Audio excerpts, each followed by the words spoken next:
Chers amis, bonjour, ou plutôt devrais-je dire bonsoir. Et oui, parce que grâce à YouTube, j'ai le plaisir de recommencer une deuxième fois cette vidéo. Bien évidemment, ça m'apprendra à conserver les vidéos que je fais sur mon téléphone et de m'assurer qu'ils passent bien avant de les effacer. Nous apprenons tous de nos actions ou situations.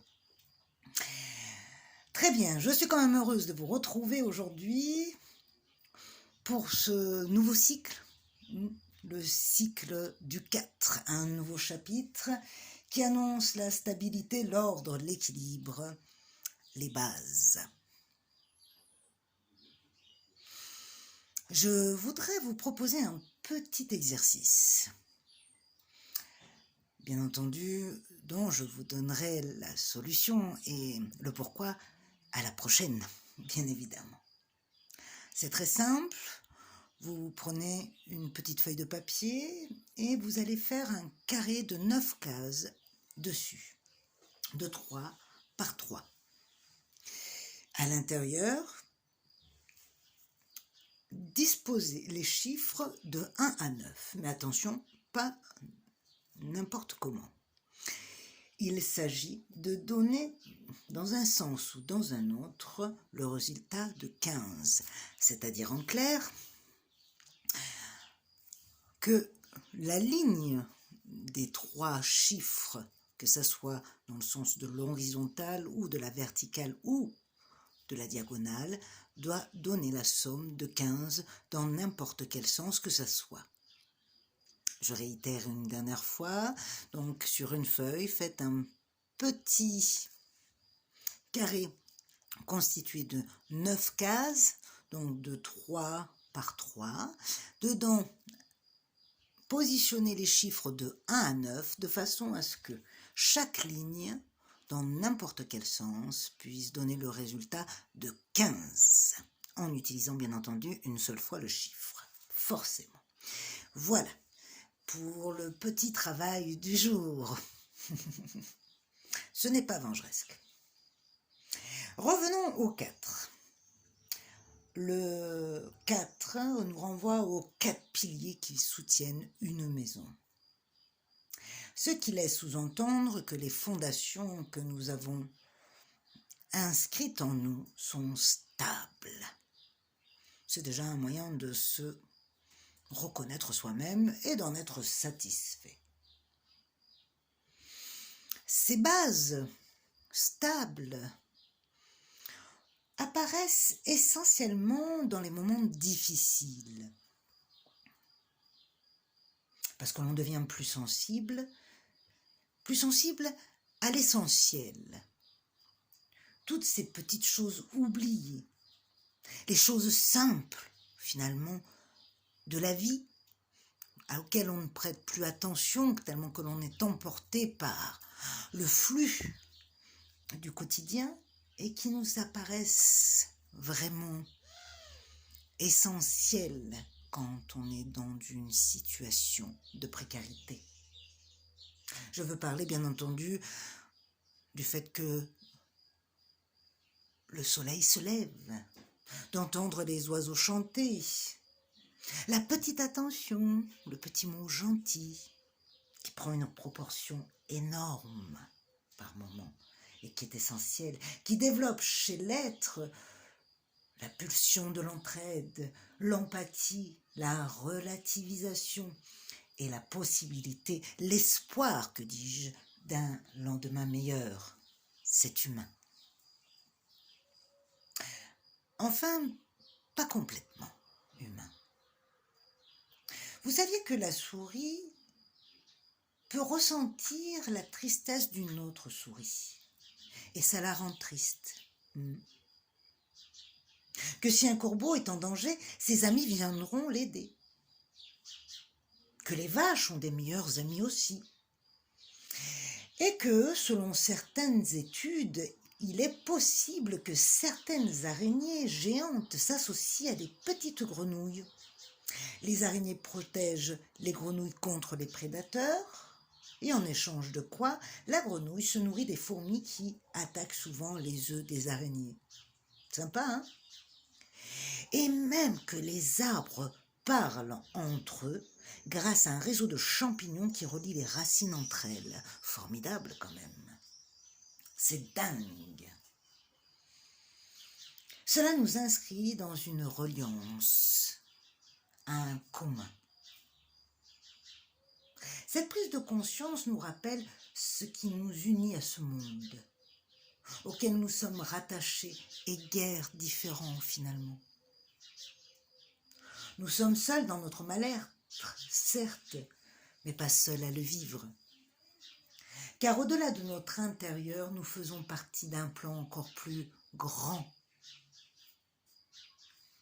C'est un peu comme le filet du funambule, qui lui assure en cas de chute une mesure de sauvegarde. C'est d'ailleurs ce qui porte la légèreté dans son élan. Quoi que nous fassions, rien ne dure. Le monde continue de tourner et nous d'avancer. Et même si nous nous écartons du chemin, la vie nous ramènera toujours là où on doit aller, inexorablement. Alors, lançons-nous dans ce nouveau monde du 4-4, comme les 4 accords toltèques, ou les 4 points cardinaux, les 4 saisons, les 4 éléments, ou, bien évidemment, j'ai nommé la carte du jour, tadadam, que je dois ressortir, le 4 de bâton, que je vais essayer de disposer à travers tout ça. Il y a du monde hein, aujourd'hui sur la place. Alors peut-être plus par là. Voilà, ça va le faire. Voilà, super. Et oui, le 4 de bâton annonce la célébration, les bons moments, un environnement familial heureux, harmonieux et de bonnes nouvelles.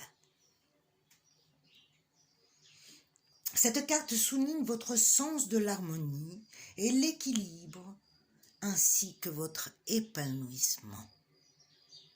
Elle symbolise ainsi une période de paix et de joie dans la vie, après des efforts considérables, souvent intenses et difficiles. C'est la sérénité retrouvée.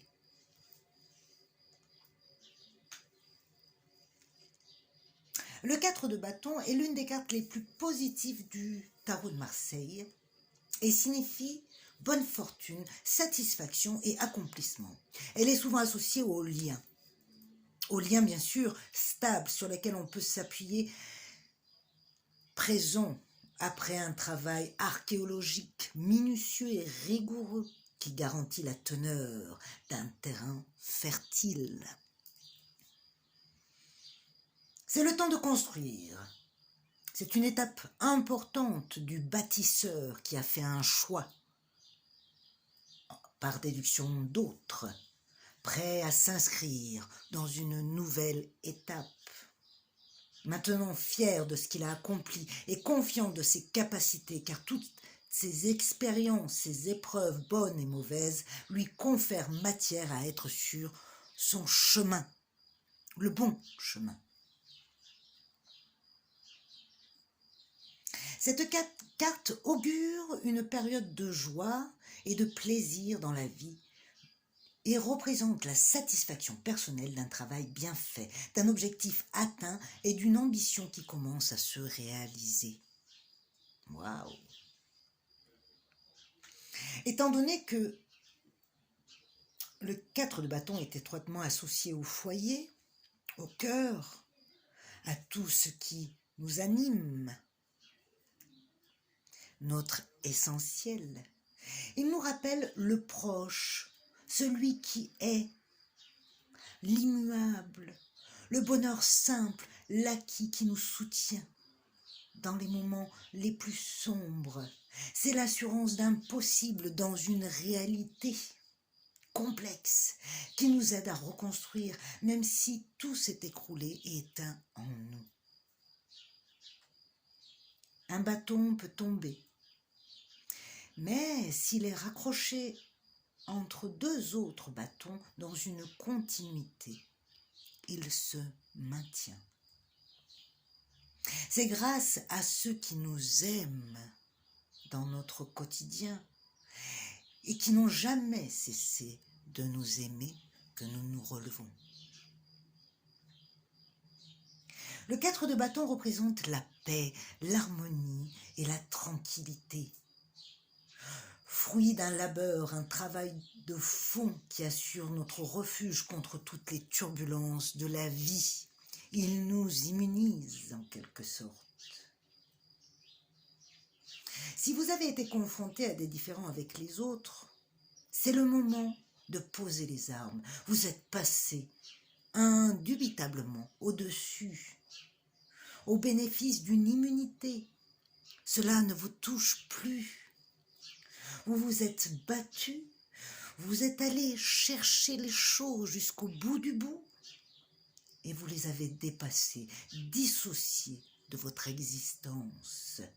C'est grandi aujourd'hui que vous avancez tête haute et digne de votre témérité.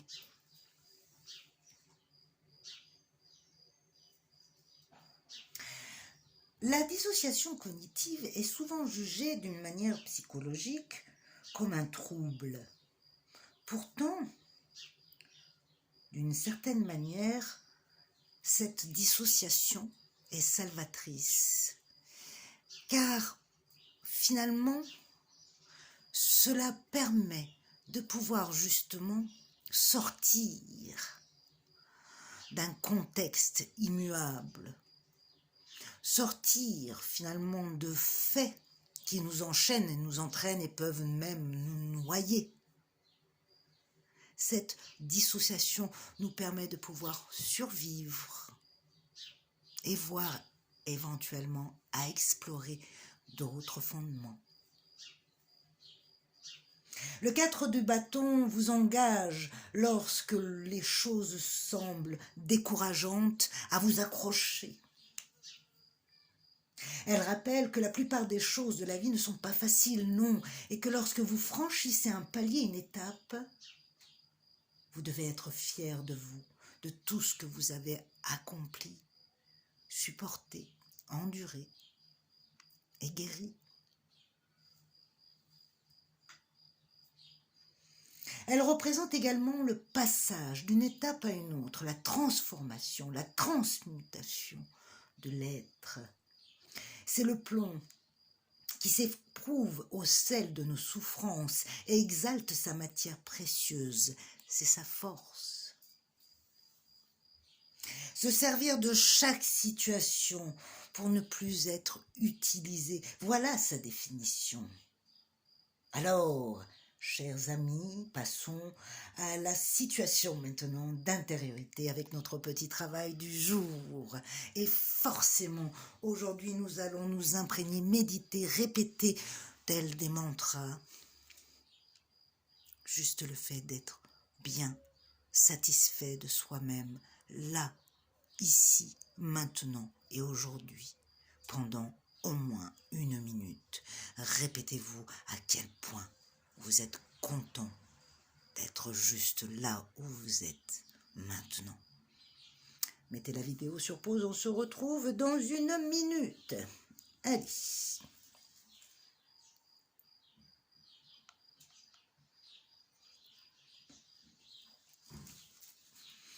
Ok, ça fait du bien quand même de s'enorgueillir un petit peu de nos batailles bien menées, notre bataille intérieure bien sûr.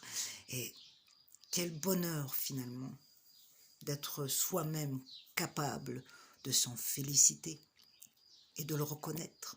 C'est déjà un début. Allez, on passe à notre carte du jour. Hop. Et nous tombons sur la 42, lumière, que je vais positionner un petit peu par là. Voilà, impeccable. Je prends le livre. Et je vous lis l'éclairage. L'impermanence. La notion d'impermanence éclaire bien des choses. Elle nous montre qu'un acquis, qu'il soit profitable ou désagréable, ne dure pas. La vie, vue sous ce regard, incite à s'adapter, profiter ou attendre des jours meilleurs ou voir les choses autrement. Être bien sans l'attachement à des critères matériaux, idéaux, tout en sachant en profiter si l'occasion se présente. Le non-attachement à posséder comme ne pas posséder. Ce qui est donné permet d'aller vers de la qualité. C'est toujours pertinent comme résonance, je trouve. Je vous laisse donc réfléchir à tout ça. Rien ne dure, tout est éternel. La notion de 4, de stabilité, la constance dans l'inconstance, gravir des échelons. Et même si nous ne sommes pas là où nous aurions aimé être, ni comme nous aurions aimé, sachez que vous serez toujours pour votre entourage un exemple, et forcément pour l'un d'eux un espoir. Je vous laisse vous en imprégner et vous en inspirer surtout. Je vous donne la petite anecdote du jour. Il ne faut jamais vendre la peau de l'ours avant de l'avoir tué. Parce que, comme disait Napoléon, on peut quitter la peau du lion pour prendre celle du renard. Je vous souhaite donc une excellente soirée, forcément. Prenez soin de vous et à demain, en l'espérant.